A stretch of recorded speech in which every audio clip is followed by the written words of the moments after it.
pode parar. Fala, Juve! Seja muito bem-vindo à 4ª temporada do nosso podcast. Esse é o Não Pode Parar. Pois é, a gente está junto aqui para mais um ano, já o 4º, num ano para lá de especial. Em 2026, a juventude da IADM faz 10 anos. Isso mesmo, estamos 10 anos juntos e temos muitas histórias para contar, muito testemunho para dar, e eu tenho certeza que você vai ser tremendamente abençoado. E antes de eu apresentar quem vai estar com a gente aqui nesse primeiro episódio, eu quero te convidar a compartilhar esse vídeo para o maior número de pessoas que você puder. Então envia aí no teu WhatsApp, compartilha lá no Instagram, manda para o maior número de pessoas, porque aquilo que Deus começou não pode parar. Então antes da gente começar, eu quero que você faça essas coisas, por favor, porque o intuito desse podcast é te abençoar. Dito isso, eu volto daqui a pouquinho, depois da nossa vinheta, com os meus convidados do primeiro episódio da nova temporada. É daqui a pouquinho. Começou e não vai acabar. O tempo chegou e não pode parar. Começou e não pode parar. Muito bem, estamos de volta agora em definitivo para a gente começar e deixar a conversa fluir. Se bem que fluir é tema de um outro congresso nosso, né? Bom, não importa. Esse espaço é feito para isso, para a gente conversar, rememorar e glorificar a Deus por tudo que Ele tem feito. E hoje, no episódio de estreia dessa nova temporada, eu quero apresentar para vocês, na verdade eu vou deixar que eles se apresentem, dizendo quem eles são, porque eu conheço bem, mas pode ser que alguns de vocês não. Estão comigo aqui o presbítero Luiz Carlos Justino e o presbítero Luiz Fernando de Castro. Pai do Senhor, meus irmãos, será que eu consigo estender a mão aqui? Olha aí, tá vendo aí? Vocês gostaram da nossa casa nova? Sim. Maravilhoso. Tá bom, não tá? Luiz, quando eu disser Luiz, os dois atendem, certo? Mas aí eu vou trocando de um para cada para vocês irem se afeiçoando aqui na nossa conversa. Gente, o nosso tema aqui é juventude e não poderia ser diferente nesses 10 anos da Ju, não trazer vocês aqui, porque vocês estiveram lá quando a gente unificou esses departamentos. Vocês estavam lá quando tudo isso era só uma ideia, só uma semente. Claro que vocês têm um legado na nossa juventude por causa disso. Eu queria muito que vocês contassem para nós como é que foi esse processo. Então eu vou começar com uma pergunta que vale para os dois. Aí vocês decidem quem começa a falar. Aonde vocês estavam e o que vocês estavam fazendo há 10 anos atrás? Há 10 anos atrás, com certeza a gente estava nesse momento assim muito empolgado, né? E também um pouco apreensivo com a ideia de implementar essa nova forma de fazer o trabalho. Né? É claro que a gente também tinha confiança de que o projeto poderia dar certo, porque se a gente não tivesse essa confiança, como a gente ia se empenhar para fazer dar certo? Mas acredito que a gente estava numa expectativa de que a coisa poderia dar certo e orando a Deus para que desse certo. Pois bem, é interessante essa pergunta, onde nós estávamos. Eu estava literalmente chegando de uma lua de mel, tinha recém-casado com a irmã Isabel, e o pastor mandou um comunicado que queria falar comigo, queria falar pessoalmente, não dispensava a minha presença, e ao chegar lá, ele, sem titubear, ofereceu o trabalho do juvenil para a gente assumir, e eu relutei ainda, porque as minhas habilidades são poucas, mas ele já sabia, já estava informado com a irmã Isabel, tinha trabalhado com jovem, com criança, com juvenil, disse, não, que você não sabe, a irmã Isabel sabe. E a gente abraçou aquele desafio, assim, um pouco apreensivo, mas abraçamos aquele desafio. Logo, convidei o meu amigo Flávio Henrique, presbítero hoje da igreja. Ele aceitou o desafio e nós começamos a trabalhar com o juvenil e foi bênção. É interessante porque logo de cara fica bem claro aqui uma coisa, né? Nós tínhamos 2 departamentos. A gente tem que entender que departamento não é uma coisa nova na Assembleia de Deus, né? Eu fui dar uma pesquisada. Os primeiros departamentos são da década de 40, né? Departamento de senhoras. 10 anos depois, departamento de mocidade. O Luiz Fernando aqui com a gente, o presbítero Luiz Fernando, era líder na época da mocidade. E o presbítero Sim. Luiz Carlos era líder dos juvenis, que também nós podemos rotular de adolescentes. Só que, de alguma forma, que eu quero que eles contem para nós aqui, eles foram inspirados, creio por Deus, com toda certeza, para unificar esses departamentos. Não um subjugar o outro, era uma fala que se falava muito naquele momento, né, Luiz? mas fundar um novo formato de trabalho com juventude no nosso campo. E aí eu pergunto, né? O Luiz falou sobre confiança, o Luiz Carlos falou sobre um sentimento assim de fazer. Como foi esse processo? Se vocês pudessem assim colocar numa linha do tempo e contar pra gente como é que foi, por que vocês chegaram nessa direção? Quando eu assumi a responsabilidade da juventude, na verdade na Unimadem, Mocidade, né, com a saída do então presbítero Gilmar, hoje pastor Gilmar, e eu trabalhava junto com ele, e ficou para mim a responsabilidade de conduzir a Mocidade. Algum tempo depois, não lembro exatamente quanto tempo depois, um ano e alguma coisa, 2 anos, alguma coisa assim. Quase 2 anos. Quase 2 anos, né? O presbítero Luiz Carlos assumiu os adolescentes. E existe um fato interessante que são 2 departamentos bem correlatos dentro da igreja e existe um fato na nossa vida pessoal que nos impulsionou de alguma forma a fazer isso, porque eu trabalhava com o Luiz Carlos. O Luiz Carlos trabalhava comigo, inclusive a gente passava muito tempo dentro do mesmo carro, né? E o projeto da Júlia nasceu na cabine daquele carro. Então, a gente trabalhava junto. A gente trabalhava junto no, digamos assim, entre aspas, no secular, na vida pessoal, e trabalhava junto na igreja. Então, o fluir da ideia e a gente unificar, porque assim, era meio que, de alguma forma a gente conversava e pensava. O que eu pensava para a mocidade, ele achava que também dava para os adolescentes. Às vezes ele pensava uma coisa para os adolescentes, eu achava que era uma coisa. Então, um ficava meio que copiando o outro, e de alguma forma a gente estava caminhando no mesmo projeto. Então, o grande desafio era simplesmente convencer, né, as nossas lideranças e principalmente os nossos liderados de que a unificação de todo o povo iria dar certo. E claro que iria dar certo porque a própria Bíblia diz, né, que na união existe a força. Quando a gente separa, a gente perde. Mas quando a gente se une, a chance de dar certo, a gente percebia que poderia ser maior com essa união. E facilitou o meu contato, meu contato pessoal com o presbítero Luiz Carlos facilitou essa unificação. E lá para cá, Deus foi abençoando, foi fazendo multiplicar, fazendo crescer.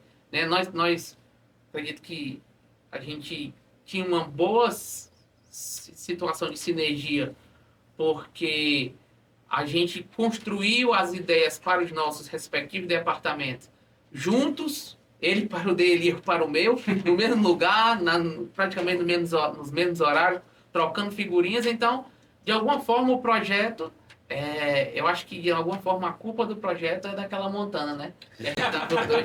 Interessante, viu, Felipe, que o estupim dessa união, dessa junção adolescente com a mocidade, hoje então Juve, se deu por uma festa. Nós decidimos que faríamos a festa, se não me falta a memória, em 2016, unificada, e fizemos com 2 temas. Acho que do juvenil era porque dele, por ele, para ele, e da Juve era mover, viver e existir. Sim. E foi assim, foi tremendo. Eu me lembro de uma mensagem do pastor Eliseu Ignis, de São Paulo, né? Do Rio. Uma mensagem assim que ficou na minha memória até hoje. Quando terminou aquela festa ali, aí eu fiquei encantado. Eu não tenho a mesma habilidade do Luiz, não tenho a mesma inteligência que ele. Se eu me unir a ele, eu vou só ganhar nesse negócio. Aí comecei a flertar com o negócio. Rapaz, vamos juntar aqui as camisas do negócio. E começamos a conversar sobre isso. E ele disse, a gente precisa de um projeto. Isso é verdade. E assim, quando eu olho para isso, eu entendo uma coisa. Que quando você tem um projeto, a primeira coisa que você tem que ter no projeto é alguém para somar com você.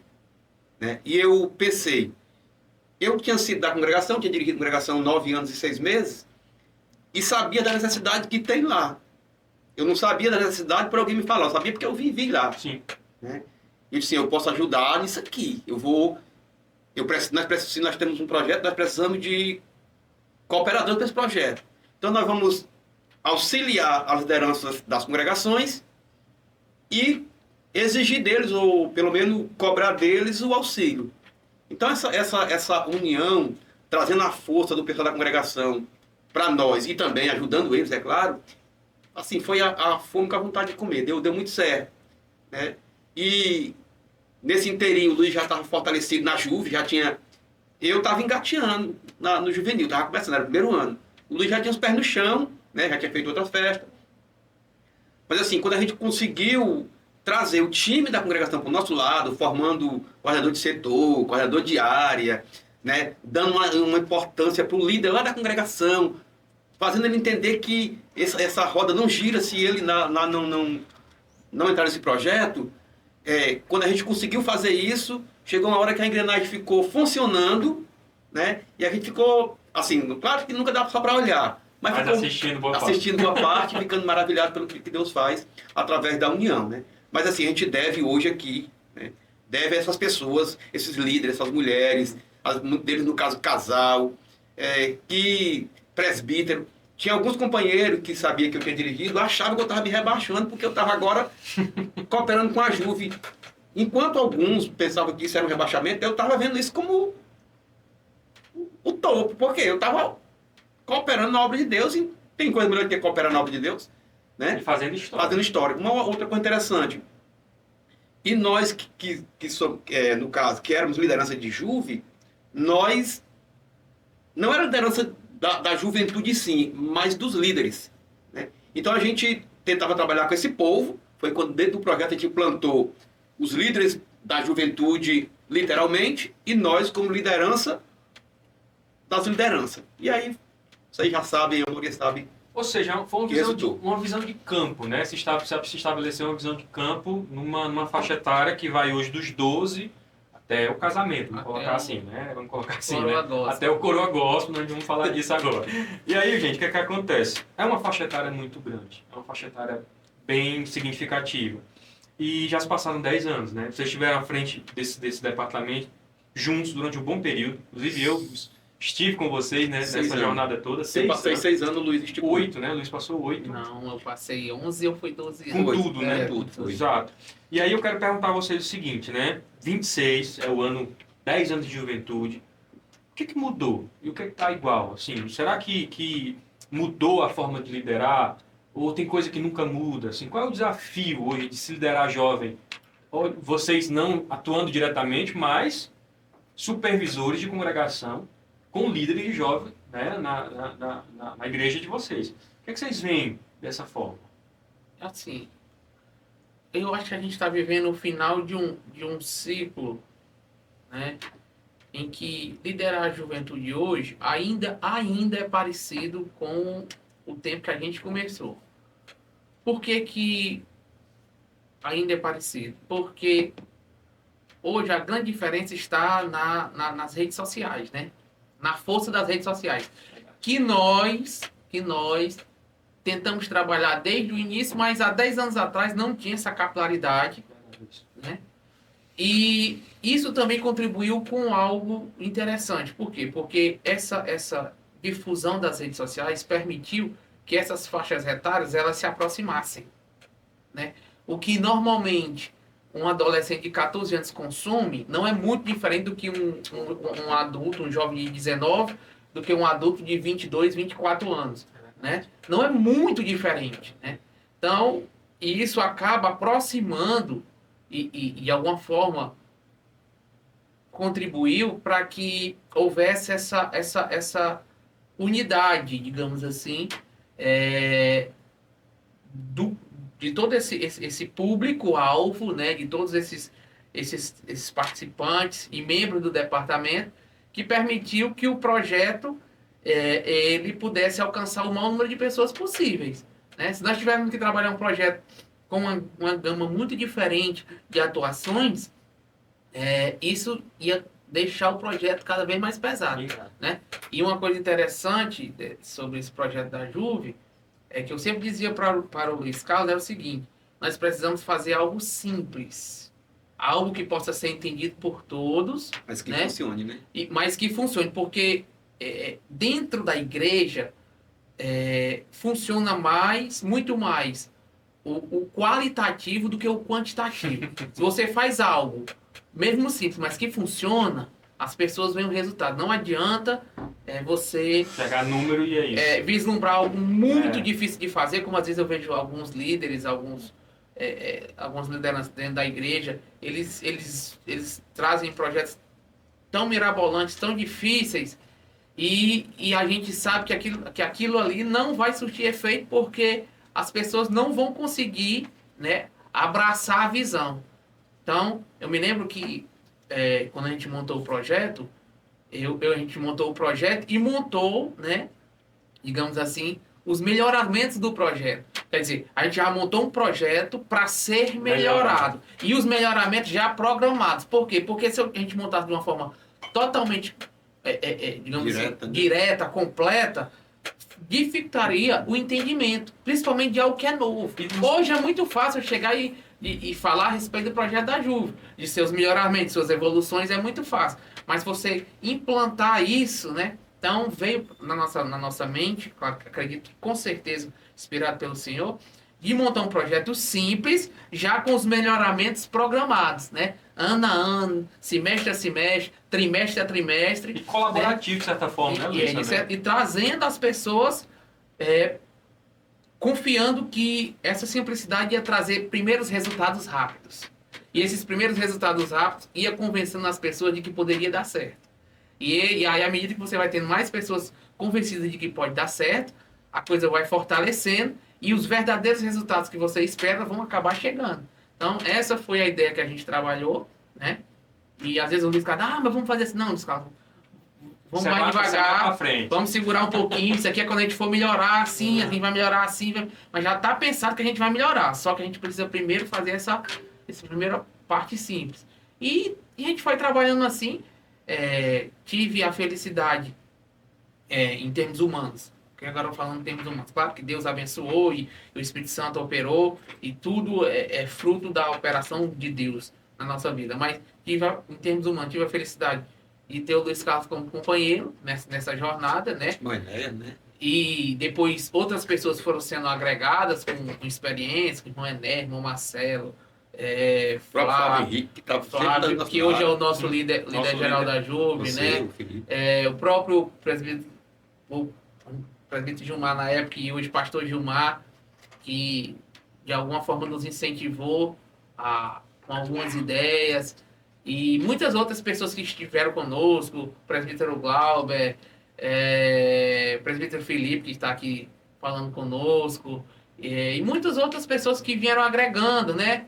E eu não quero mais citar outros nomes. Não deixar ninguém de fora. Para não né, deixar Luiz? ninguém de fora. Mas assim, tem pessoas muito importantes que contribuíram de uma maneira muito decisiva para esse projeto que está há muito tempo na Juve. Eu posso até citar que eu acho que isso não vai ser nenhum demérito aos outros componentes, como o Diácono Marcelinho lá da região do Palmeiras, a Irmã de Jesus na região do Curió, né? Cidete, A irmã Lucidete na região ali dos Betel, Wagner, naquela Wagner região. ali da região do Hebron, Wagner, Regilane. Dorme no Senhor, Dorme no mas Senhor. deixou um legado nessa Sim. área. deixou um legado, ajudando ali a Lucidete e a irmã de Jesus Com certeza. na luta, né? Era um trio que a gente ia forte, né? E muitos outros irmãos lá na região do Conjunto Palmeiras. Então, assim, foram pessoas que estão há muito tempo na Juve e que, em princípio, foram pessoas que abraçaram a ideia e guerrearam muitas vezes com a gente, né? Claro, tem momentos maravilhosos, mas tem momentos Que você de muita pensa dificuldade. em parar, né? De muita dificuldade. Não, para mais Não, tempo. para mais assim, pensa. eu Já especificamente... aconteceu, Luiz, esse momento? Não, comigo... Seja sincero. Eu sou sincero. Especificamente, eu nunca pensei em parar na Juve. Né? E... Mas medo deu algumas vezes. Não, a medo a gente tem, receio. A gente acertou muitas vezes. Eu acho que... não é falsa modéstia, de alguma forma a gente acertou mais do que errou, Também. mas a gente teve alguns erros, alguns tombos pesados, Tivemos. né? Mas isso faz parte do aprendizado, ninguém é Jesus Cristo para acertar tudo, né? Então, Mas tudo isso foi fruto de um conjunto. Eu sempre dizia nas nossas reuniões, não sei se o Luiz Carlos lembra, você lembra, Eu lembro. que a gente não fazia nada só. Não tinha como fazer só. Né? E que o nosso resultado dependia diretamente do que o Luiz Carlos falou, né? Da ação do líder lá na congregação. E nós fizemos, eu me lembro que a gente trabalhou muito essa questão, não foi, Lucas? De fazer essa conexão do líder local com o seu dirigente. Com o seu dirigente local. Respeitando isso, né? Plantando essa semente da unidade, de unidade e de submissão, de obediência. De obediência, É né? Porque quando você anda em submissão e obediência à sua liderança, ele tendo razão ou não, ele estando certo ou não, né? Não te levando para uma ordem para você pecar, mas se for só uma guerra de opiniões, uma guerra de visões, sempre vale a pena você recuar. E nós colhemos frutos, viu? E nós colhemos frutos importantes. Bons, porque foi uma época em que os dirigentes faziam questão de estar no culto da Juve, de estar presente na Juve. Agora, isso foi uma conquista. Não foi fácil, não. Às vezes tivemos que abrir mão, tivemos que ceder em alguma coisa, né? Até agradar o cara em alguma coisa, em relação a alguma festa, alguma coisa, para poder a gente conquistar esse esforço da parte deles. E parecia, às vezes até eu sentia que era um pouco chato isso, mas nunca deixava, em qualquer reunião, às vezes em culto, qualquer oportunidade, de incentivar eles a respeitar a liderança local, né? Isso é verdade. Porque a bênção de Deus, ela flui na nossa vida através das nossas lideranças, né? E depois a gente passou a trabalhar na obra do Senhor em outras frentes, em outras vertentes, e foi muito importante essa semente, como você colocou. Eu não me lembro de ter tido problemas de insubmissões, como eu vejo alguns outros companheiros tendo, né? Por quê? E eu entendi, porque a gente plantou essa semente de submissão, trabalhou, incentivou, né? E isso permitiu uma oportunidade de crescimento à obra, porque o Espírito Santo se agrada quando a gente se posiciona de acordo com o que a Bíblia manda. Então, esse entendimento total, né, da grande maioria das pessoas que estiveram conosco, nesse sentido, alguns, né, às vezes ligavam, dizia que era doloroso algumas situações, mas a gente, não, mas você tem que tomar esse chá amargo aí, eu vou tomar junto com você. Eu acho que em algum momento deve ter ligado também. Com certeza. É interessante essa pergunta aí, o que mudou, o que você fez, o que mudou. A Juve hoje goza de um privilégio que a gente pagou um preço. Todos nós sabemos que mudança, essa palavra mudança já deixa a gente cansado, né? E tudo que é novo é muito aceito por uma parte e por outra é rejeitado. Quando a gente lançou esse negócio de inscrição em 2018, rapaz, isso, quando a gente chamou a liderança, sentou com eles, aí assim, uma festa dessa gasta isso, precisa disso, porque eles não tinham noção. Só para trazer o contexto, nós estamos falando aqui do nosso evento que vai acontecer em abril, 3 e 4 de abril de 2026, que é a nossa conferência anual da nossa juventude. O Luiz Carlos está trazendo para nós aqui como foi a resistência quando a gente precisou não ingressar para acessar o evento, mas ingressar para investir no evento. E aí a gente teve algumas resistências, alguns companheiros não entenderam isso e disseram que agora a igreja está cobrando para entrar na igreja. Eu lembro disso. E que isso não é de Deus e tal. E a gente começou a plantar no coração, na mente dos líderes de jovem e de alguns supervisores que chegavam mais perto para nós, que às vezes vinham até armado contra esse projeto, e a gente explicava que um projeto da dimensão, que é a Juve, não se faz só com oração não, tem que ter orar e agir. Investimento. Né? E algumas pessoas, assim, nos bastidores até nos apontavam, porque o povo faz conta, vê que tem volume, tem dinheiro. Mas, enfim, a gente pagou um preço lá atrás para hoje a liderança da Juve usufruir de forma natural. Quem é que fala mais contra a inscrição?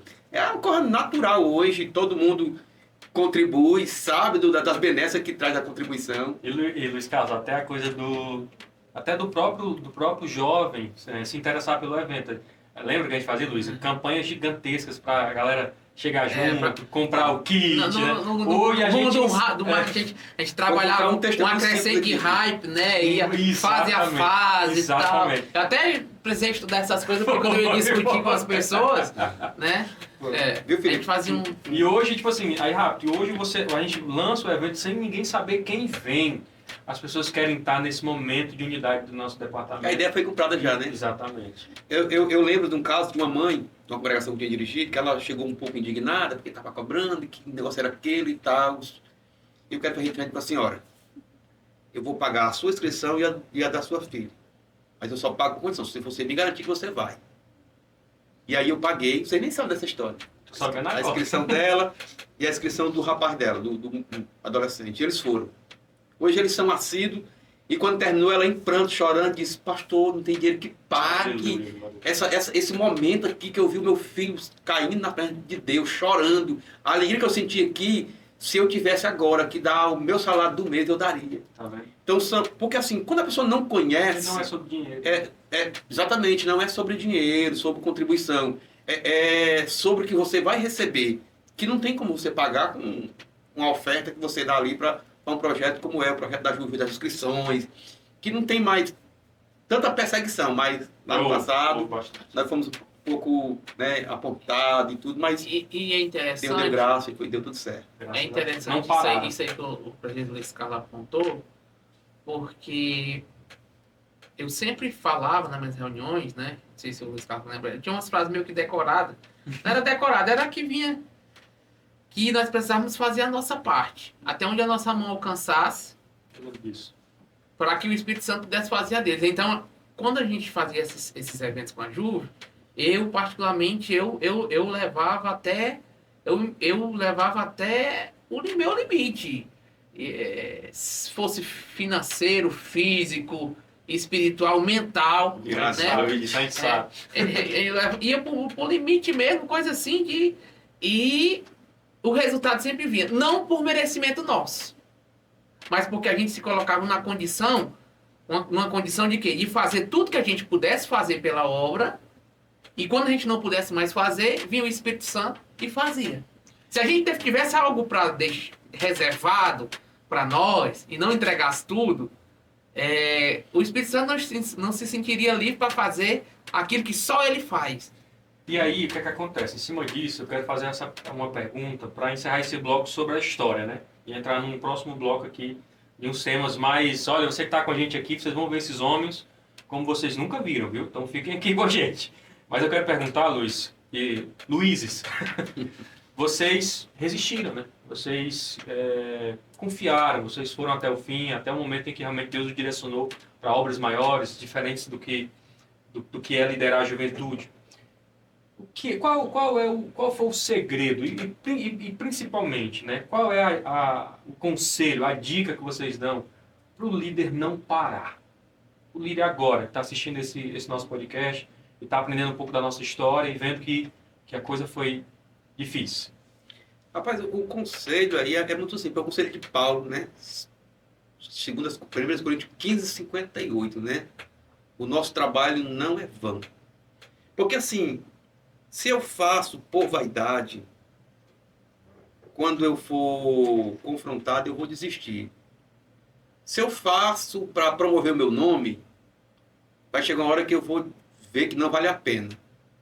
Se eu faço para ganhar dinheiro, vai chegar uma hora que eu vou entender que esse dinheiro também não vale a pena. Agora, se eu faço para Deus, se a minha motivação está envolvida na obra, né, e eu entregar meu coração nessa obra, tem a recompensa. E por esse motivo nós não devemos parar. A Juve não para. Por esse motivo nós não devemos parar. E assim eu me coloco muito quem está lá na ponta, trabalhando com jovens lá na comunidade, lá na congregação da comunidade, com seus desafios, com as suas limitações, mas tem prazer. Nós temos alguns casos, por exemplo, de uma congregação, que eu vou guardar aqui o nome, que o líder lá vendia bombom, coisa simples, para fazer a inscrição dos seus jovens, e eles eram o primeiro que fazia. Acho que vocês sabem o que eu estou falando aqui, né? Era o primeiro que fazia, era o primeiro que chegava junto. E a gente disse, cara da congregação mais simples, ele poderia simplesmente assim, não, eu não vou não tenho condição. É difícil, não vai ter. Nós somos pobres.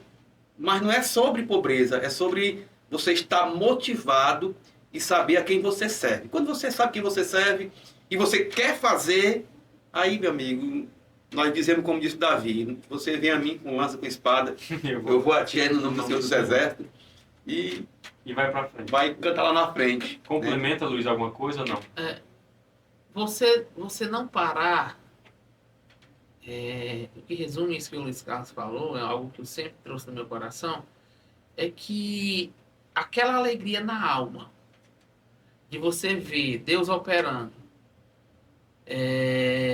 em algo que o seu esforço está envolvido, não que ele esteja operando porque você se esforçou. Sim, claro. Porque a operação do Espírito Santo de Deus não depende do esforço do homem, né? Eu vou me esforçar aqui, o Espírito Santo vai ter que fazer. Se ele fizer, maravilha. Se ele não fizer, vai continuar sendo Deus do mesmo jeito, não vai mudar nada, né? Mas quando você se esforça, chega no seu limite, e porque Deus quer, não porque você se esforçou, porque Deus quer, no mesmo projeto, no mesmo ambiente em que você investiu o seu tempo, o seu sono, a sua mente, você vê frutos espirituais, né? E o seu coração não se alegra porque deu certo, mas o seu coração se alegra porque o Espírito Santo está alegrando o seu coração, porque é diferente. Eu já me alegrei porque deu certo. Mas Humanamente está humanamente. Mas eu já experimentei resultados de alegria espiritual pelo resultado do nosso trabalho. Repito, não porque Deus esteja galardoando. Porque você muito se esforçou. Ou porque você muito se esforçou, Deus tem que fazer. Não, não é isso. Mas é uma combinação. Você se esforça, o Espírito Santo faz, né?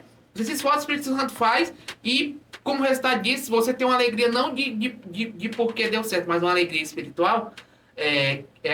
Aquele quem já pisou no Santo dos Santos, né? Quem já participou dessa alegria sempre vai buscar se motivar com relação a isso. A segunda coisa que eu sempre coloco que nós devemos buscar para não parar na obra de Deus, porque a obra de Deus, eu vou até dizer uma coisa aqui, que em alguns momentos ela parece que foi feita pra gente parar, né? Pra gente desistir. Pra gente desistir. É um desafio, é verdade, é verdade. Por quê? Porque ela é de quem a obra? De Deus. É de Deus. Então tem uma parte ali que quem tem que fazer é Deus, né? Que é aí que ele não vai dar a glória dele a ninguém. Né? Então, tem uma hora que a gente não vai conseguir mesmo. E a gente precisa ter essa consciência. Não se, digamos assim, acomodar com isso, mas saber que isso existe, né? Que é assim mesmo. Então, essa consciência da busca espiritual é uma coisa. A segunda coisa que eu sempre gosto de colocar é que nós precisamos nos motivar através do exemplo de alguém. Boa.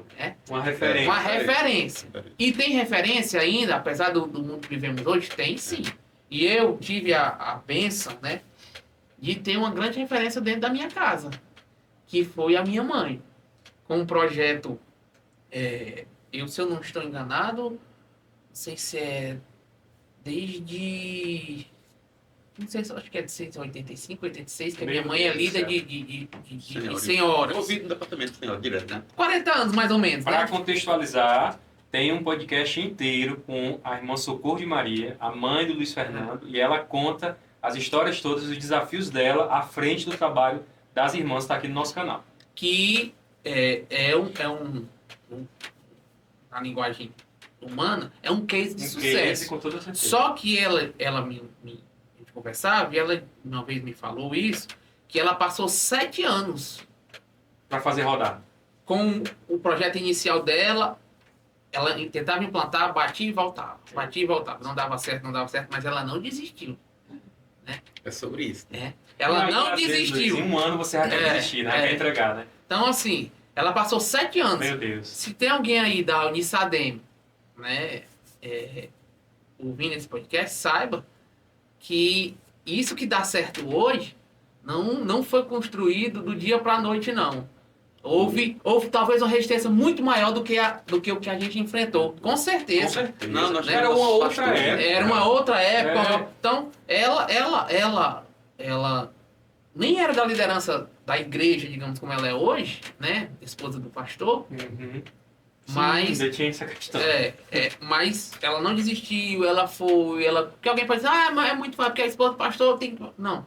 Ela conseguiu implantar isso bem a esposa antes. de 2007 pra cá, né? Então, No sentido de pastor então, presidente. nesse sentido, eu tinha esse exemplo dentro de casa e eu me agarrei com esse exemplo e disse, se deu certo com ela, pode dar certo comigo. Somos seres humanos feitos do mesmo material e somos filhos do mesmo Deus. E a obra é do mesmo Deus. Então vai dar certo, né? E aí a gente buscou se motivar nessas alegrias que o Espírito Santo nos dá e nesses exemplos que Deus sempre vai colocar no nosso caminho. Não existe chamado a uma obra de Deus sem que Deus nos apresente referências. Se existe alguém aí que quer fazer algo Por si diferente, só, muito diferente, eu quero algo inovador, tá? A história mostra que as inovações elas partem de referências, né, que vão te dar o norte daquilo que você quer. Você não vai copiar. Você observar o nosso trabalho da Juve, né, da época, ele não era uma cópia do trabalho das irmãs. Não. Mas ele trabalhava nos mesmos princípios de trabalhar Visão de campo. um Tema anual. em harmonia, né? Em encaixe com os projetos da igreja. Não era a igreja que teria que abraçar os projetos da Juve, era a Juve que teria que abraçar os projetos da igreja, né? Isso gerou uma certa dificuldade porque a gente enfrentou uma visão de departamento de igreja que cada um cuidava do seu, né? E a partir daí a gente foi vencendo, né? E Deus nos deu vitória porque a obra é dele e quando ele quer fazer, ele faz. Bom, dito isso, senhoras e senhores, a gente está aqui encerrando esse primeiro bloco sobre a história da Juve. Mas antes, o Luiz Carlos tem uma lista aqui, que é uma lista que ele preparou. Eles estavam aqui nos bastidores, os dois Luizes conversando, e ele tem aí um número expressivo de supervisores que serviram conosco na liderança da juventude. Como foi isso, Luiz? Conta aí pra gente rapidinho. Eu penso assim, sabe, Felipe, irmãos? Juve, ela não encerra só na Juve, é antes, durante e depois. É um legado. Eu fui supervisor, fui para a Juve, voltei a ser supervisor. Então, assim, esse legado, a Juve é uma porta que se abre para o ministério. Eu creio. Né? Pode fazer uma pesquisa rasa aí. Os melhores obreiros do campo hoje, eles se não passaram pela Juve, mas eles foram da antiga mocidade ou juvenil. Isso é fato. O pastor Moacir é um exemplo disso. Engajado. Né? Foi da mocidade. Ele conta sempre o testemunho que o Senhor ia colocar um exército. Um exército de jovens. E hoje tem um exército desejando. Mas assim, no nosso período, possa ser que eu peque aqui e esqueça de alguns irmãos. Mas, por exemplo, o presbítero Reginaldo, né? Hoje supervisor. Presbítero o Reginaldo da irmã Lídia, né? Uhum. O presbítero Eusivan, hoje supervisor, cooperou conosco na Juve. Presbítero Anderson França cooperou conosco. Cooperou muito. Né? Hoje supervisor. Presbítero Leidivan, hoje também supervisionando. Presbítero Ismael, também supervisionando. No caso, o presbítero Raimundo, né? Homem de Deus, também supervisionando hoje. O presbítero Cleiton. E a maioria desses homens aqui era auxiliar o diácono. Vale lembrar, ressaltar isso, né? Líder da Juve. E hoje são líderes da Juve, o Cleiton, o presbítero Maurício, que era diácono. O presbítero Freita, que já tinha dirigido congregação, e quando eu levei o desafio de ser coordenador do setor, ele titubeou e eu conversei, não, dá certo, é você mesmo. Ele abraçou o trabalho. Poderíamos lembrar aqui do irmão Alan, que não está dirigindo, mas dirigiu. Poderíamos lembrar aqui do irmão Enéas, que foi uma potência, o presbítero Enéas, da Lídia, que foi uma potência na Juve, né, Marcelo, que dirigiu, o presbítero Marcelo. Poderíamos lembrar aqui do presbítero Jonathan, que está na missão, lá na Potiretão, missionário. Então, assim, possa ser que eu tenha pecado, tenha esquecido de algum dos homens de Deus aqui, já me perdoe. Mas, assim, esses homens aqui foram homens que deram os seus primeiros passos na Juve. Né? Então, eu costumo dizer que a Juve é antes, durante e depois. Você está ali, alguém não está ali vendo, o dirigente vai liderar a Juve. Aí você com medo, não sabe muita coisa ainda. Eu aceito. Só que Deus lhe dá graça e você faz um trabalho bem feito, lá na frente o pastor chega para o dirigente, tem um obreiro lá, não tem fulano de tal, que é da Juve. A Juve perde, mas o campo ganha, né? O reino ganha. Não para, né? Não para. Então, assim, esse legado é da Juve. Não sai nem uma senhora para dirigir uma congregação. Embora o trabalho de senhora seja gigante, Sim, é uma benção, é um trabalho maravilhoso, mas a Juve tem esse legado, né? Sem falar de jovens da nossa época, que hoje são cooperadores, são obreiros na congregação, e já também estão no gatilho e vai dar tudo certo. Mas é sobre isso, né? Por isso que a Juve não para, porque antes, durante e depois é um legado. Tá agindo. Bom, dito isso, a gente já está caminhando já para metade, para o final dessa conversa. Só que eu não poderia te fazer perguntas importantes aqui para vocês. E eu vou começar com o Luiz Carlos, porque o Luiz Carlos foi meu supervisor, lembra, né, Luiz Carlos? Lá no Guajiru, hoje Gilgal. E você foi meu supervisor lá. E você contava muito parte do testemunho seu. E eu vou fazer essa pergunta como se eu não conhecesse. É claro que é uma longa história, obviamente, nós não teríamos o tempo suficiente, mas eu acho que nós não poderíamos deixar de passar por ela, porque foi num período da sua vida que representa também a sua juventude. Luiz Carlos, do que é que Deus te libertou? Do que foi que Deus te libertou? E como foi que isso mudou a tua vida e o teu jeito de servir a Deus? Rapaz, quando fala de libertação em relação à minha vida, como eu sou filho de crente, né, nunca fui assim do mundão, mas eu testemunho que Deus me libertou. Eu tenho certeza que se eu não fosse hoje um candidato do céu, eu era um candidato da depressão, entendeu? Do medo, era muito tomado pelo medo,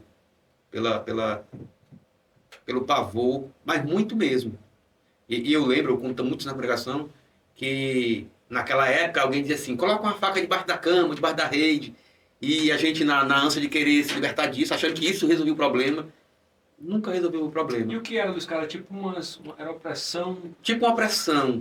Eu sou de uma família que são só 14 irmãos, bem pouquinho, né? Pouca gente, pouca gente. E eu sou o segundo. Dos 14? Dos 14 eu sou o segundo, né? Minha irmã mais velha é a irmã Maria, que hoje é crente, serve a Deus. E eu sofria do complexo de inferioridade que nem eu entendia.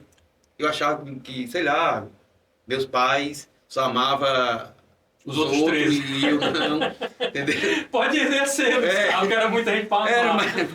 Mas era só complexo mesmo. Sim, claro. Hoje eu vejo totalmente diferente. A minha mãe, por exemplo, não decide nada sem antes me comunicar, os próprios meus irmãos. Então eu sofria disso. E eu tenho certeza que foi Jesus que me libertou. Quando eu me decidi para Cristo, que eu, na verdade, me reconciliei, porque eu cresci na igreja, eu tive logo muita fome pela palavra, muita fome mesmo. Eu caí na Bíblia e isso foi me libertando. E do nada, quando eu menos imaginei, assim, eu não tenho mais isso. Hoje eu não tenho medo.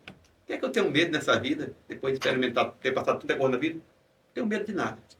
E aí, Luiz Carlos, assim, se você não tivesse sido alcançado, né? O único medo que eu tenho é de alguém, como diz, eu ouvi uma piada hoje. Sim. É de eu morrer, alguém pegar meu título e voltar. Deixa quieto. Luiz, se você não tivesse sido alcançado, né? Onde é que você estaria? Você bem colocou. E aí eu te pergunto, né? E os jovens nessa condição? Seja ela qual for. Você bem disse que não estava na igreja, né? De uma família de pessoas na igreja, mas sofreu, né? Dessas intercorrências. Teu conselho para uma juventude, que um dia você foi um conselheiro desse tipo, na minha, você sabe disso.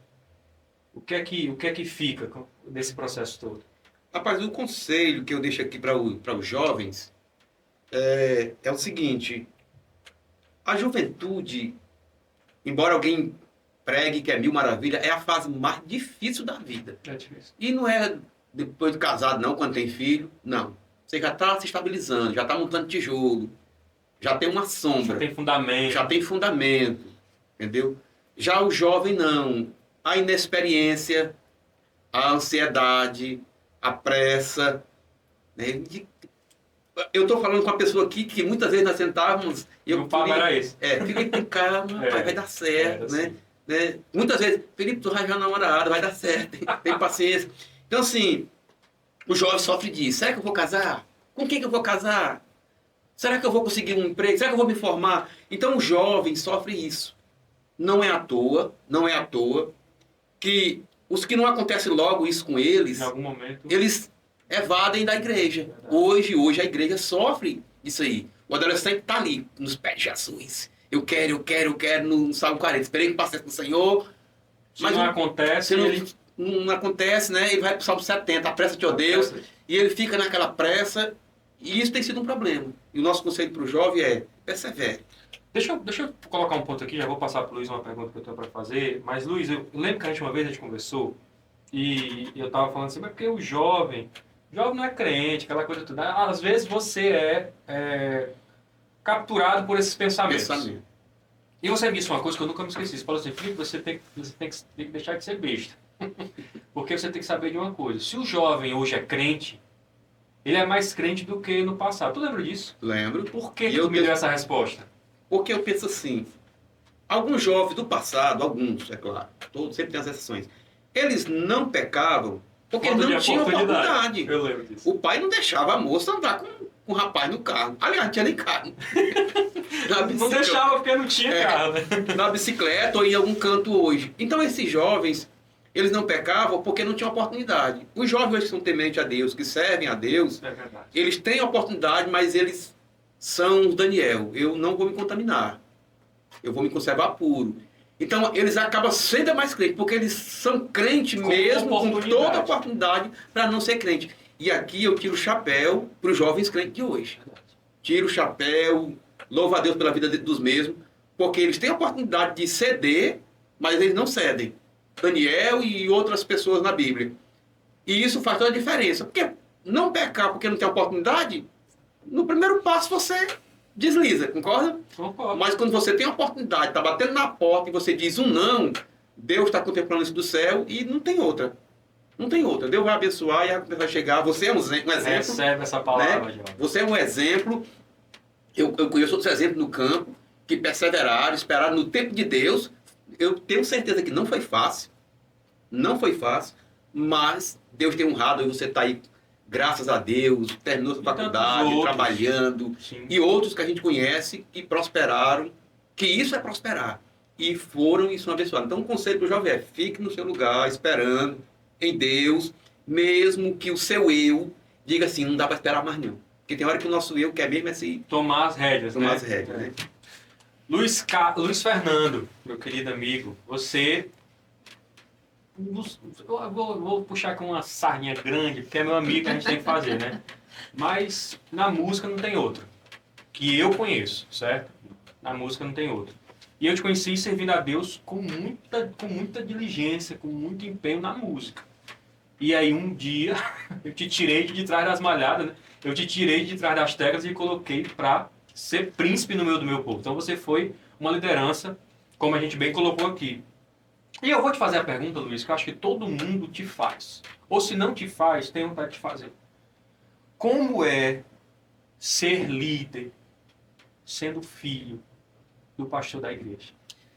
Essa pergunta é clássica, mas não tem como fugir dela. E eu acho que a oportunidade que você tem de dizer o que você quiser dizer nessa hora.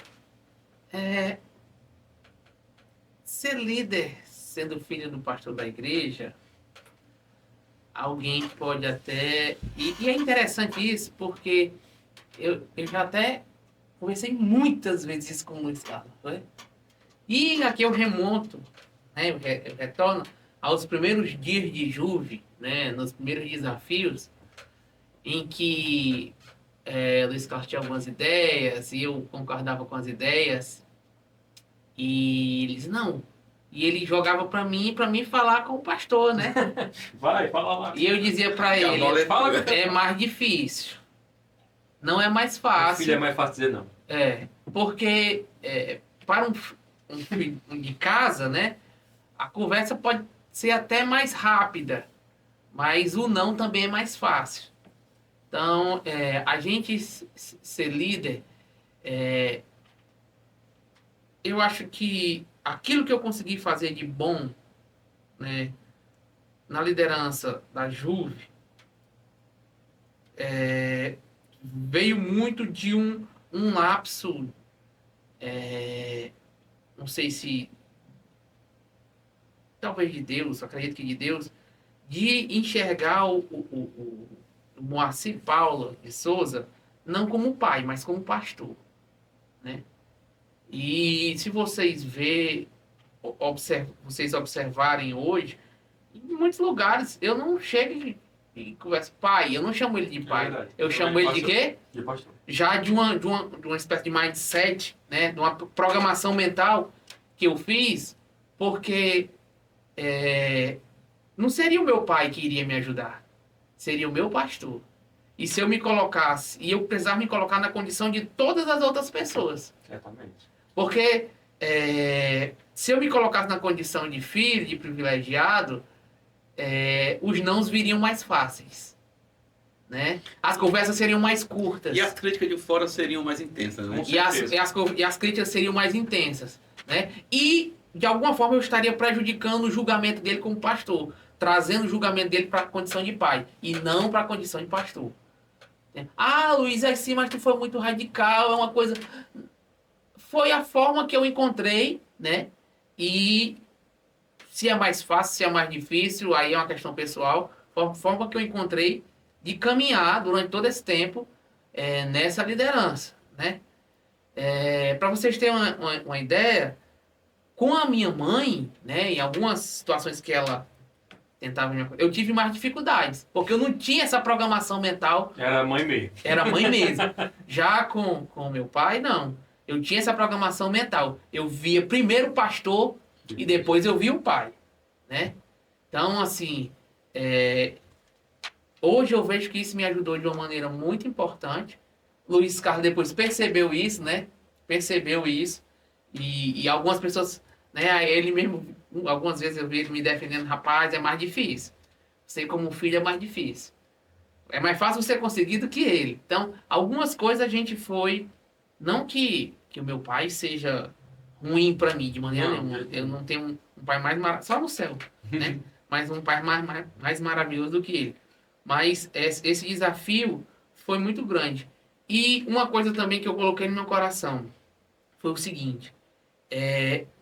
Eu não estava ali, né, para fazer a minha história. Não. Eu não estava ali para fazer a minha história. Eu estava ali para contribuir com o ministério do meu pai. Entendi. Então, isso me colocou alguns limites.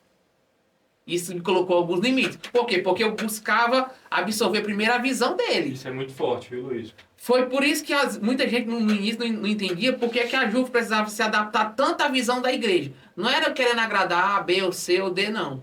É porque eu percebi o seguinte. Eu preciso, né, captar o máximo possível a visão que ele tem. E automaticamente eu ia colocar para fora aquilo que estava dentro de mim. E o que é que estava dentro de mim? Aquilo que eu buscava de visão que ele tinha. Então era como se fosse... Eu não queria ser o pastor liderando, mas eu acabava em algum momento sendo o pastor liderando a Juve porque eu buscava dele, né? a visão dele. Né? Buscava extrair aquilo. Ia extraindo aquilo dele e eu acho que isso foi algo que contribuiu de uma forma decisiva para que muitas coisas que deram certo na Juve pudessem ter dado certo. Agora, sabe o que é interessante aqui? Porque o jeito que você está falando aí funciona para qualquer um.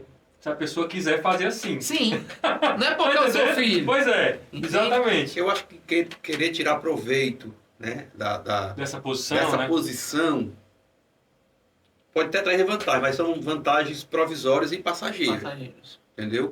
Quando você aprende a andar com seus próprios pés, sem ninguém estar ali sustentando, você tem passos firmes. Você vai mais longe. Quando alguém vai te sustentando, te carregando, uma hora que alguém vai cansar e você não sabe andar ainda, o que vai acontecer? O negócio vai desmoronar.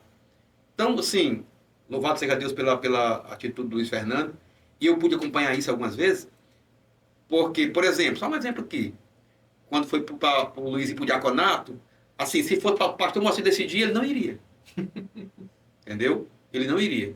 Quando foi para o presbitério, eu lembro que eu estava numa reunião lá, se for para o pastor dizer assim, ele vai porque eu quero, ele não iria. É incrível. Entendeu? Mas assim, ele com essa forma de andar, ele conquistou o pai e a diretoria. Quando a diretoria viu isso, não, pastor, se a gente leva A e B e C, por que não Luiz Fernando? Tá errado. Tá entendendo? Acaba que o pastor Moacir, inteligente como é, homem de Deus como é, isso é verdade. e foi aderindo. É isso. Então, aí o homem, né? Aí o homem. Uma coisa Esse cara é interessante. ele. Uma coisa interessante com relação a isso aí é o que você colocou, né? Eu me lembro de um testemunho interessante da esposa do pastor João Batista e do pastor João Batista, né? Sim. Quando ela estava meio de aceitar Jesus, estava meio que sem rumo, o pastor disse: olha para a mulher do pastor. Não é no sentido de olhar para apontar, não, é no sentido de buscar Uma referência. uma referência. Né? Sim. E eu tive muita sorte, não sei como dizer sorte, mas Sorte. bênção de Deus na minha vida, de ter duas referências que todo mundo pode ter. É incrível mesmo. A gente não tem um pastor que é inacessível. A gente não tem a irmã Socorro, ela tem aquele jeitão mais duro dela, né? A gente já conhece a forma como ela trabalha, mas ela não é uma pessoa inacessível. Quem chega perto sabe que não é. Então, são pessoas que hoje, cada vez mais, têm condições de contribuir, né? De contribuir com o crescimento ministerial e espiritual de quem quer que seja. Que se espelhe. Que se veja espelhe esse nele. exemplo. Só para finalizar, eu me lembro uma vez que o pastor Ricardo Miguel, ele me deu um conselho. Ele me deu um conselho e o conselho dele foi o seguinte: fique muito perto do seu pai e da sua mãe, aprenda com eles que você vai longe. Né?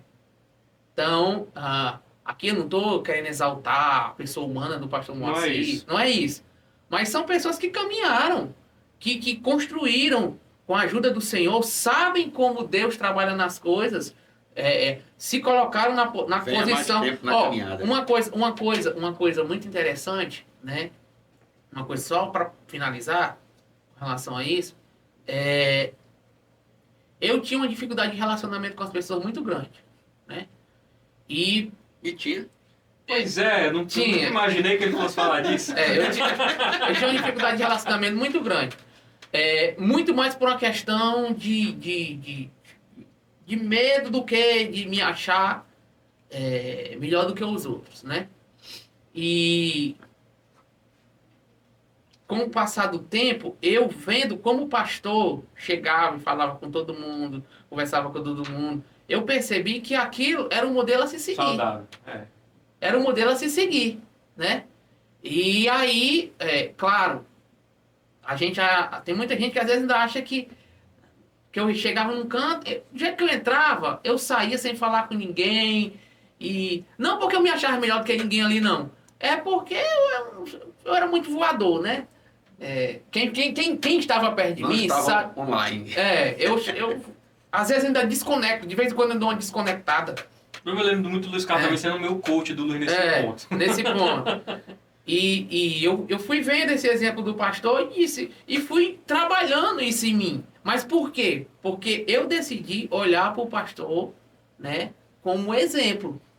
E vi que ele fazia isso, né? E vi que era importante, não para mim como pessoa, também mas para mim como crente, né? De espelhar Jesus, de espelhar o bom caminhar do meu pastor, aquilo que ele faz de bom. O pastor tem defeito? Tem. Se eu pudesse, eu como filho, eu poderia dizer vários aqui. Mas As virtudes. as virtudes que devam ser copiadas, Glória a Deus. entendidas, Glória a Deus. entendidas, né? E copiadas. E graças a Deus, eu tenho muito a aprender ainda, mas sou muito grato a Deus por aquilo que eu já aprendi, né? Observando o meu pai, observando a minha mãe, ouvindo os conselhos dos meus amigos, né? Às vezes o Luiz Carlos me dava um conselho, ele me dava um conselho aqui, eu saía do outro lado, fazia tudo errado. Mas não é porque eu não queria, não. Aí eu, vixe, Luiz Carlos, errei de novo, mas me ajuda aqui, porque não foi porque eu quis, não. Né? A gente fazia muito. A gente estava assim, arrebanhando o grupo, né? Porque a nossa ideia vamos trazer o pessoal para perto de nós aqui. Quase um recrutamento. Foi literalmente um recrutamento, porque era muito disperso, entendeu? Era muito disperso.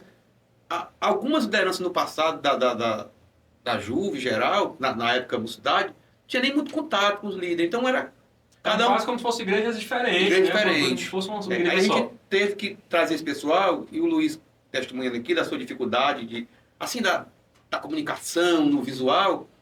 E aí alguns dizem assim, mas Maurício Carlos, o cara passa Nem fala falei com a comigo. gente e tal. Eu disse, não, tenha calma. Algumas pessoas interpretando que era porque era besteira, porque o cara quer ser mais... Não, não é isso não. E assim, a gente começou a fazer esse meio campo, né? Meia kit, né? É, lá e cá. Não, não é isso não. Ele trazia pra cá, aí ele foi cedendo em algumas coisas, aí Só observando, deu no que deu, né? só observando uma coisa. É porque eu tenho uma dificuldade, é que a minha mente, ela não para. Não Eu pode acho- parar. é. Vai, Ju. É quase uma... Eu não sei se é uma certa patologia. Tem até uma coisa engraçada É. sobre isso aí. A depois minha gente conta mente, aqui. ela não para. A minha mente, eu tenho dificuldades, entendeu? A minha mente, ela é a 1000 por hora, toda hora, pensando 1000 coisas. E isso, hoje, já é mais tratado. Mas hoje eu já tô velho, né? Assim, de idade, não sei nem se dá mais pra tratar isso. Então, quando eu era mais novo, a minha mente não para. Então, às vezes o Luiz Carlos dizia assim, rapaz, tu passou ali e não falou com fulano. E Aí fulano eu- tava ali. Aí eu, e fulano tava ali? Mas tava ali. Aí eu ia lá, O cara ali tá junto. falava com a pessoa. Aí, na outra semana, às vezes no outro dia, eu passava e fazia a mesma coisa. Aí os caras, mas tu fez de novo. Ah, foi mesmo, os caras, eu fiz de novo. Aí eu ia lá e voltava. Quer dizer, às vezes essas coisas aconteciam, né? Hoje acontece, ainda acontece. De vez em quando ainda acontece. Diminuiu bastante, graças a Deus, né? E eu descobri um prazer nisso, em me policiar com relação a isso, né? Hoje, às vezes quando a minha esposa é que me pontua, Luiz, tu passou direto, aí eu digo, meu Deus, fui de novo aqui, isso me entristece, né? Entendo, Porque imagino. não é porque eu queira fazer aquilo, é porque Nem às por vezes eu- malícia, nem por É, mas a minha cabeça às vezes tá a 1000 por hora. escuta, Mas como essa história nós viajando pra Mossoró, o Flávio tava com a gente. Eu acho que eu me lembro disso. Aí lá nós ficamos lá Eu fui atrás, com você bem ligado também. pra gente subir. Ah, tu tava com a Eu gente, também. pra gente Mas subir já. pro altar e tal, a gente não subiu. Aí tinha umas vigas grandes da igreja, aí comecei Era a na congregação. congregação. Ah, é congregação. Comecei a conversar com ele começou a calcular. Engenheiro, né? Disse, Luiz, essas ferragens aí, tal. Ele começou a calcular as ferragens. Aí, nesse intervalo, Chama- alguém disse assim, Luiz Fernando de Fortaleza, vem aqui fazer oração. Aí ele disse, Da bênção apostólica. dá bênção apostólica. É. Aí ele subiu, no meio da bênção ele deu um brancante e parou. Parou que todo mundo abriu os olhos, ficou querendo entender. Quando ele desceu sorrindo, que foi isso? Mas na hora que eu estava terminando a bênção, eu me lembrei do número do cálculo. Quer dizer, o cara nada da bênção Calculando apostólica, uma calcula, viga né? da- No meio da bênção apostólica, não sei o que foi que deu na minha cabeça, mas eu comecei eu continuei o cálculo da viga. Minha Tava nossa. fazendo o cálculo da viga na minha Oh, cabeça. meu pai do céu. Aí o Flávio também é engenheiro. O Flávio tava, né? Tava. O que foi que aconteceu? Flávio, eu tava calculando aquela viga de novo. No meio da bênção apostólica. Então, claro, a minha esposa acha que eu sou de alguma forma autista, alguma coisa assim. Anormal. É. Parece, né? Mas, assim, são coisas que eu só fui perceber que eu fazia Quando alguém foi dizendo, né? quando eu comecei a olhar para o que o meu pai fazia. E eu não fazia. Por que eu não fazia?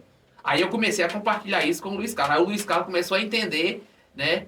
O Luiz Carlos começou a entender por que de algumas vezes eu tomava algumas atitudes que não parecia normal. Hoje tá assim, amanhã tá assim. E aí a gente foi trabalhando, ele me ajudou muito com relação a isso, me orientou, né? Algumas vezes eu obedeci, outras vezes não.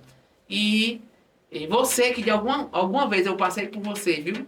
Passei por você, Mande um recado aí, Luiz. né? Me perdoe em nome de Jesus, não foi porque eu não queria falar com você, não. Pelo contrário. Ó, Sinto muito prazer em abraçar os irmãos. amém. Quanto tempo a gente tem aí já de conversa? 1h05. Tá bom, né? Tá bom, já tá bom. Vamos fazer. Não pode parar, é o nome do podcast, mas o episódio tem que acabar. Então, o que é que acontece? Eu vou fazer um quadro rápido aqui, aproveitando a cabeça rápida do Luiz Fernando e do Luiz Carlos também, que eu conheço, que é rápido o gatilho. Vão ser 2 momentos. O primeiro vai ser uma palavra e uma resposta, certo? Responde com uma palavra, tem que ser peibufo. E depois eu vou perguntar se isso é mito, se isso é verdade. E aí você diz o porquê também de forma rápida. Posso começar então? Vou fazendo assim. Começa pelo Luiz Então, Carlos. vamos lá. Ele é mais inteligente. Luiz Carlos, responde uma palavra, tá bom? Liderança é... Servir. Luiz Fernando, juventude é... Amor. Luiz Carlos, perseverança é... Perseverança. É, está pronto, né? Está pronto. Luiz, a Juve é... A Juve é... A Juve é do Senhor. Amém. Agora, mito ou verdade, e aqui são só 3 perguntas, mas tem uma do meio que é do Luiz Fernando por conta de uma coisa que ele falou no episódio de hoje. Eu vou explorar isso. Então você vai dizer se é mito, se é verdade e vai justificar. Vou começar com você, Luiz Carlos. Jovem de hoje não quer compromisso? Isso é mito. Por quê? Porque tem muitos que Como estão você bem disse, né? compromissados até tutano, né? Nós temos jovens na IADEM. Eu mostrei um vídeo aqui antes de começar aqui Sim, da festa de hoje em Alto Alegre. Você vê os jovens se derramando, se quebrantando. se entregando por inteiro. Então, isso é mito. O jovem quer compromisso. É bem verdade que não só os jovens, mas todo um grupo de cristãos estão vivendo descompromissado. Querem E não a é bênção, exclusivo de jovem, não né? exclusivo de jovem. Querem a bênção, mas não querem negócio com um abençoador. Né? Mas a gente vê no culto dos jovens um quebrantamento. Uma busca. Eu acho que eles entendem que eles pensam que são os piores dos pecadores, então, em contrapartida, são os que mais buscam. Pode observar. Você vai para um culto de jovem, é diferenciado. É. O louvor, Eles querem batismo, né? Eles querem batismo, eles querem se arrepender, eles reconhecem que são fracos, que isso é um ponto fundamental na vida do cristão. Então, eles caem nos pés de quem pode erguê-los, né? Amém. Senhor. Luiz Fernando, essa daqui é a sua pergunta, que é a sua cara. Avivamento não combina com organização. Combina. Então é mito, né? É mito. Eu não sei se essa minha ideia é lei, assim, mas eu sempre, e todos os meninos aqui, Luiz Carlos, Felipe, Flávio e muitos outros, todos que trabalharam comigo, sabem que eu, na Juve, eu sempre trabalhei a questão da organização. De cronometrar tempo, de encaixar a sequência de louvores, tudo isso. Aí alguém diz assim, não, mas você não dá liberdade ao Espírito Santo. Pois é. Vai, desenvolve. Todas as vezes que eu não organizei, parece que a coisa não fluiu. Né? E porque foi daí que eu tirei essa ideia de que nós temos que fazer o nosso máximo, até a nossa mão não alcançar mais, para que o Espírito Santo olhe e diz, não, você já fez tudo. Agora é a minha vez. Né? E quando ele diz agora é a minha vez, ele vai estar só. Agindo só. E quando o Espírito Santo age só, sem depender do homem, sem depender de ninguém, sem a mão do homem estando junto com ele, aí as coisas fluem de uma maneira maravilhosa, espetacular. Né? A glória do Senhor acontece, o nome dele é glorificado. E você não vê o homem ali.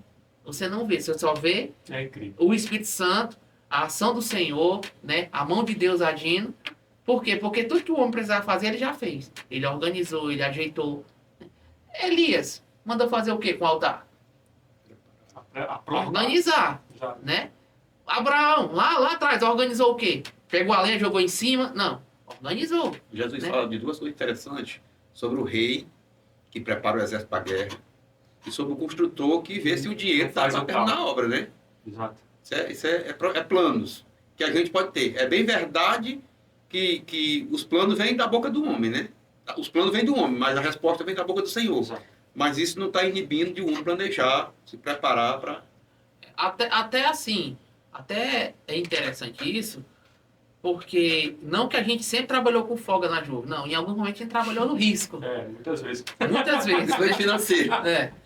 Mas até esse risco, a gente De alguma forma era calculado. de alguma forma era calculado, né? Verdade. Assim, as surpresas que nós tivemos no nosso trabalho na Juve sempre foram vindas diretas do Senhor. De coisas espirituais. Coisas materiais, dificilmente a gente era surpreendido com alguma coisa. Acontecia, porque a gente errava também. Né? Mas Glória a Deus pela equipe. Viu? Também. esse planejar, até Deus me ajudou muito, até com relação à equipe. Porque era uma equipe que não tinha muita oportunidade de brigar, porque cada um fazia uma coisa. Não Todo tinha mundo assim, tava não empenhado. tinha assim, o Luiz Carlos fazendo isso e o Felipe fazendo também. Não tinha. Então cada um ocupado com o seu, e delimitado isso de uma forma organizada, né?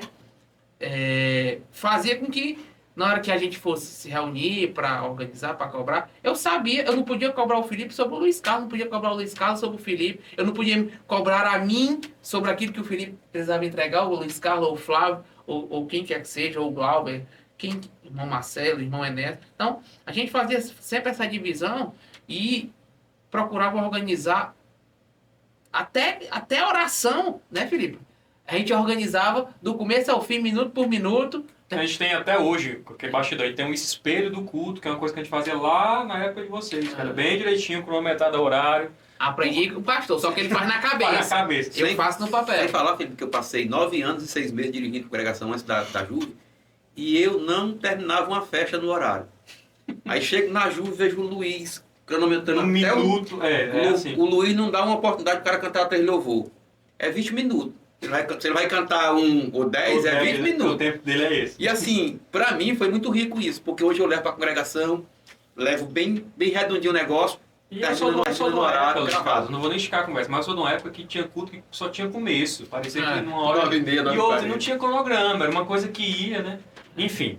Bom, vamos encerrar. Gente, que conversa maravilhosa. Não pode parar. Nossa 4ª temporada do nosso podcast com essas duas figuras que não estiveram no dilúvio, mas pisaram na lama da juventude, Eu quero que você compartilhe esse vídeo com o maior número de pessoas que você puder. Eu quero que você comente aqui que parte que mais te tocou, qual foi a parte que realmente você tirou proveito dessa conversa tão edificante, que foi muito edificante na minha vida e tenho certeza que também foi na sua. Essa é a nossa juventude, a juventude que não para, e durante os dias 3 e 4 de abril, é assim, de 2026, a nossa conferência no nosso templo sede. As inscrições estão encerradas, estão esgotadas, não tem mais espaço, mas nós estamos tão felizes com tudo aquilo que Deus ainda vai fazer no nosso meio esse ano. Bom, para encerrar, eu vou devolver aqui para os meus convidados, muito rápido, que o tempo já foi, né? Passa rápido, né? Quando a gente está aqui numa conversa boa entre amigos. Mais de uma hora. Mais de uma hora. Rapaz, aqui o estúdio, vou já falar aqui, @do estúdio, para vocês saberem onde é a nossa nova casa aqui do nosso podcast. Negócio que tá fino, rapaz. É organização, o nome disso, hein, Luiz? Bom, eu queria que os meus convidados trouxessem para mim aqui, na verdade, formulassem numa frase curta, num pensamento curto, né? Um conselho não, mas uma palavra, né? Se vocês pudessem declarar algo para os próximos 10 anos da nossa juventude, qual seria essa declaração? Vou começar aqui com o Luiz Fernando e terminar com o Luiz Carlos. O meu desejo é que a Juve continue sendo um instrumento de glorificação do nome do Senhor, né? E que ela entenda que ela faz parte de um corpo. A Juve é a parte, eu diria que é a parte muscular, é a parte da força, a vitalidade, da energia, é a vitalidade, né? Mas essa vitalidade, ela precisa ser conduzida pela parte que pensa, pela parte que vive, pela experiência. Então, meu desejo é que a juventude nunca abandone o sentimento de que essa força ela precisa ser aproveitada, mas essa força ela precisa ser aproveitada sendo conduzida por aquilo que Deus estabeleceu como liderança dentro da nossa igreja, né? Eu vejo muitos trabalhos de juventude por aí que eles caminham, eles apresentam um aparente sucesso, mas de repente sumem, porque eles não caminham nessa perspectiva de que fazem parte de um corpo e de que existe uma liderança e que essa liderança, embora não tenha uma visão tão moderna como aparentemente a gente tenha, né, por ser jovem, porque o jovem ele tem uma mente mais antenada, né? Quantas vezes nós já brigamos, né? A minha ideia de reformar. O Luiz, o mais novo, o Luiz, calma, Felipe, não é assim. E a gente vai aprendendo. Então, a juventude ela precisa entender que ela é um instrumento do Senhor, nela está a força, e que se ela entender que ela faz parte do corpo do Senhor, essa juventude ela vai estar capacitada e pronta para realizar o ID e para ouvir a voz do Senhor e estar juntamente com todo o corpo da igreja lá no céu que o Senhor tem preparado para nós. Amém. Luiz Carlos? O Luiz Fernando, meu amigo, prefeito Luiz Fernando, dirigiu uma palavra aí direto para a Juve. Eu quero, nessa conclusão aqui, dirigir uma palavra direto para os amigos hoje, os obreiros, as obreiras, que são líderes da Juve. No geral, no caso você e os demais, vocês. E até o mais simples, ela é a congregação mais simples que existe. Não existe isso, o céu é igual para todos. Mas eu estou falando de congregação. É. Né? Congregação. Que vocês entendam que não é à toa que vocês estão aí no lugar que vocês estão. Tem uma recompensa da parte de Deus. O trabalho que vocês estão fazendo, pode ser que alguém até não valorize muito, mas Deus está vendo. E com certeza vocês serão recompensados por isso. Então continue, que isso não seja só um slogan, né? Não seja só uma frase, Um lema, né? mas que seja uma coisa que arda sinceramente no seu coração, assim como ardeu no coração de Jeremias quando ele disse que ia parar de falar do Senhor. E ele disse, eu vou parar de falar do Senhor. E quando ele disse isso, o texto diz que o coração dele ardeu, né? E o Senhor se levantou a favor dele como um forte guerreiro. Então, assim, que esse desejo de trabalhar com a Juve, de ver os jovens sendo batizados com o Espírito Santo, de ver os jovens fluindo na congregação, de ver os jovens avivados, possa arder no seu peito, no seu coração, que você vai ser recompensado. Olha, Deus não deve nada a ninguém, Ele paga centavo por centavo. Deus abençoe, fica aqui a nossa gratidão. Só para completar uma única frase, isso. Você que é líder de jovem, veja o jovem como jovem. Ele não é líder do ciclo de oração, ele não é uma irmã do coque. Gosto muito, não posso ser uma irmã do coque, eu quero estar perto para Jesus falar comigo. Mas ele é um jovem. É uma fase, Você né? que é líder de jovem, enxergue o jovem. O que é ser jovem? Procure saber. Se você não é mais, procure saber. Tá certo? E se ele for trabalhado com paciência hoje, Ele vai ser essas coisas todas. Ele vai ser todas essas coisas. Amém. Bom, com a ajuda, supervisão técnica da Autêntica, nosso estúdio e agência de marketing digital aqui, a gente vai agradecendo a nossa audiência por ter ficado até aqui. Se você ficou até aqui, não deixe de se inscrever no canal, deixar o seu like, seu comentário, compartilhar esse vídeo. É sempre um prazer estarmos juntos, né, tendo contato com todas essas histórias, esses testemunhos, esses relatos que nos abençoam tanto. Eu quero agradecer a Deus pela sua presença e a sua companhia, e eu tenho certeza que nós nos encontraremos no nosso próximo episódio da 4ª temporada do podcast da Juve. Não pode parar. Até mais, Juve!